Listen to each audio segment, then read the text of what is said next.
नमस्कार and ET viewers, welcome to my channel Gopaldas Sinha news.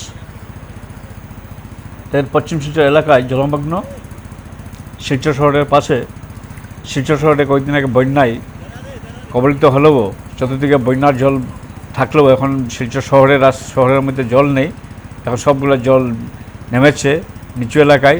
পশ্চিম শিলচর এলাকাটি নিচু এলাকা, এখানে সব জল জমে এখানে সাগরের রূপ ধারণ করেছে। এখানে কয়েকটা জিপি জলের নিচে রয়েছে, যেমন চেনকুরি জিপি, বসন্তিপুর জিপি, অম্বিকাপুর জিপি জলের নিচে। বন্যায় কবলিত অসংখ্য ঘর জলের নিচে, রাস্তাঘাট জলের নিচে। এখানে পানীয় জল নেই, মানুষের চতুর্দিকে জল থাকে। গ্রামের কুয়োগুলো জলে বন্যার জলে ডুবে গেছে, ফলে পানীয় জলের নেই। পানীয় জল নিতে হচ্ছে বাইরে থেকে। এখানে একটা পিএইচি আছে, পিএইচিটাও সেটা বন্যার জলে কবলিত, সেখান থেকে জল নিচ্ছেন। দেখেন একজন লোক পানীয় জল নিয়ে যাচ্ছেন। এভাবে কষ্ট করে দিন চলছে। এর মধ্যে এইসব এলাকায় বিদ্যুৎ নেই, গত 48 ঘন্টা ধরে বিদ্যুৎ নেই, ইন্টারনেট পরিষেবা নেই।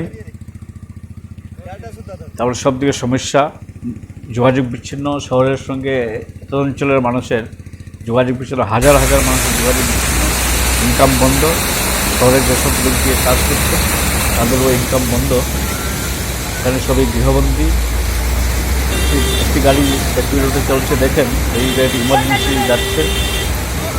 ইমার্জেন্সি হওয়ায় গাড়িটি বাধ্য হয়ে এখানে যাচ্ছে, দেখা যাচ্ছে লোকজন ভয়ে আতঙ্কে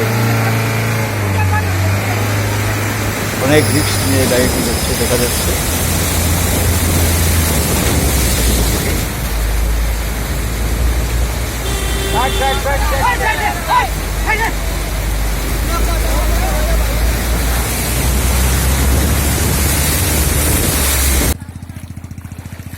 ওদিকে চেনকুরি রোডে বিকেল দিকে যুবতী সব ঘর থেকে বেরিয়ে জল দেখতে যাচ্ছেন। দেখেন জলের মজা নিচ্ছেন। চেনকুরি রোড দিয়ে যাচ্ছেন ওরা। চেনকুরি থেকে কলেজ রোডের দূরত্ব হচ্ছে 6 কিলোমিটার। 6 কিলোমিটারের মধ্যে প্রায় 4 কিলোমিটার জলের নিচে রয়েছে। এই এলাকাটি হচ্ছে চেনকুরি থেকে প্রায় 15 কিলোমিটার দূরে সন্তর্বস্তি এলাকা। এখানে ওরা একটা বেশি জল। এখানে মূলত পশ্চিম শিলচর এলাকার সবগুলো এলাকাতে জল জমে রয়েছে। লোকজনের যোগাযোগের কোনো ব্যবস্থা নেই, বাধ্য হয়ে স্কুটি নিয়ে বেরিয়েছেন। যাওয়ার কোনো ব্যবস্থা নেই, যোগাযোগ ব্যবস্থা সম্পূর্ণ ব্যস্ত। এটা হচ্ছে সন্তর্বস্তি এলাকার ডন বস্কো স্কুল।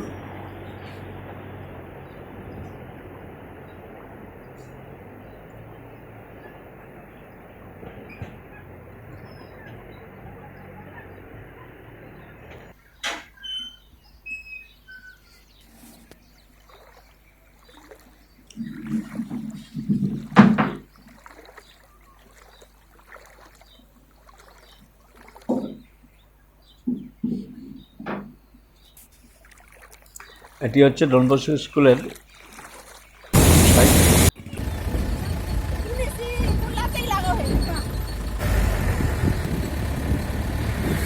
এটা হচ্ছে পশ্চিম শিলচর এলাকার জলের ছবি। চতুর্দিকে জলমগ্ন এলাকা। পশ্চিম শিলচর এলাকার লোকজন খুবই সমস্যার মধ্যে পড়েছেন জলের জন্য। কোনো জল বের হয়নি। পাশে গাগরা নদী রয়েছে, গাগরা নদীর জল কমলে পড়ে তারপরে সেই এত অঞ্চলের জল গাগরা নদী দিয়ে বের হবে। তারপরে এরকম ভিডিও দেখার জন্য সবাইকে ধন্যবাদ।